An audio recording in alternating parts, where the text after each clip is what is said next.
Hi, this is Keith Harone with the Evangelium Institute. Today we're going to talk about one of the 7 petitions of the Our Father, which is, "Forgive us our trespasses as we forgive those who trespass against us." Forgiveness is one topic that almost everyone can relate to.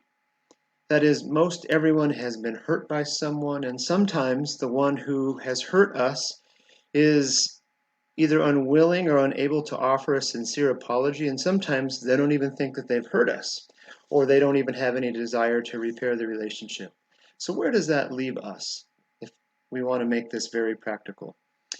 It wasn't until I came across someone in my life that this became a reality, and I came to understand the saying, not forgiving someone is like drinking poison and hoping that the other person dies. I never knew what that meant, but I know that as long as I had unforgiveness in my heart about this person, it was poisoning me. Plus, I have felt at times like this person has control over me because I had all of these thoughts and these imaginary discussions with the person, and sorry to say, this person probably didn't even give me a second thought. So we can all relate to this in some way or another. Also, I've had this thought that if I don't find a way to forgive this person or even to love this person, the fact that they still cause anger and resentment and bad feelings in my heart, that I thought, well, I'm going to end up taking care of this in purgatory. So I didn't want that to happen. So, what kind of guidance does our faith or the Catholic Church offer us here? We know that God is a God of infinite mercy and forgiveness. I want to read to you an excerpt from the Catechism of the Catholic Church here, paragraph 2840. It says this: "This is daunting.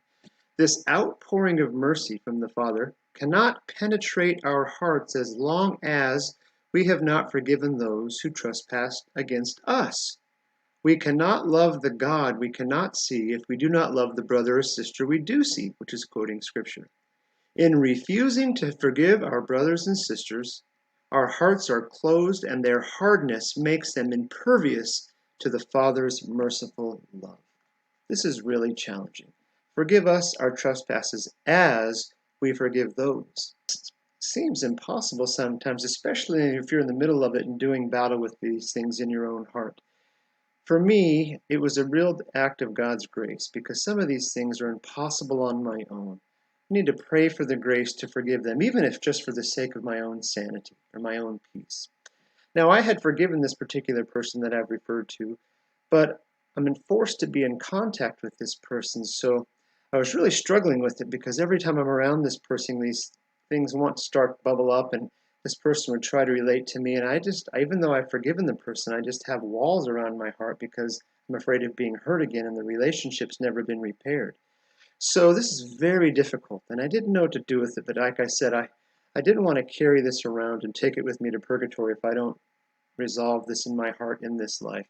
So I called a wise, old, faith-filled friend who loves me, knows the situation, who loves God.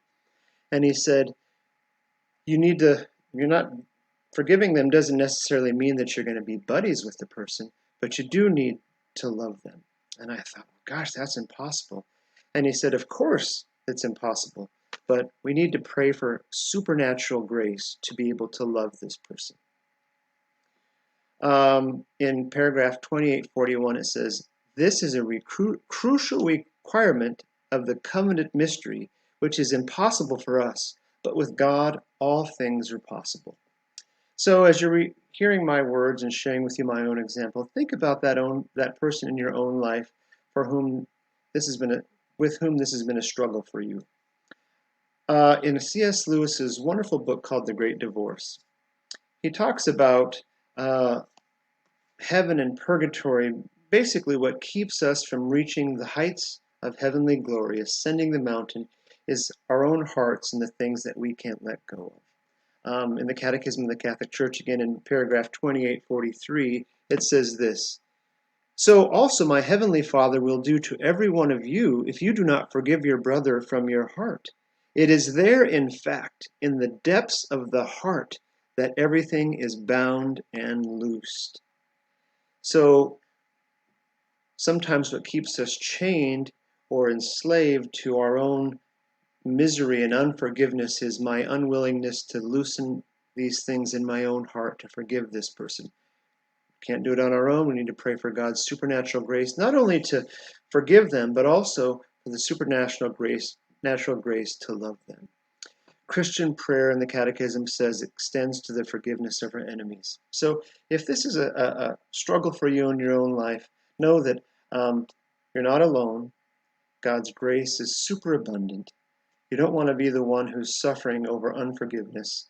And to let God's graces flow more freely, we need to forgive. And if we can't, on our own, ask for God's grace. But not only that, for me, this is the challenging part. How do I even love this person as a Christian? As a Christian who loves God that I don't see, I need to love the person that I do see, even if it's this person who's been very hurtful to me.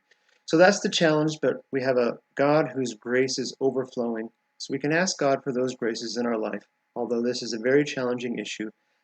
That's the admonition to you and the reflection for today. Forgive us our trespasses as we forgive those who trespass against us.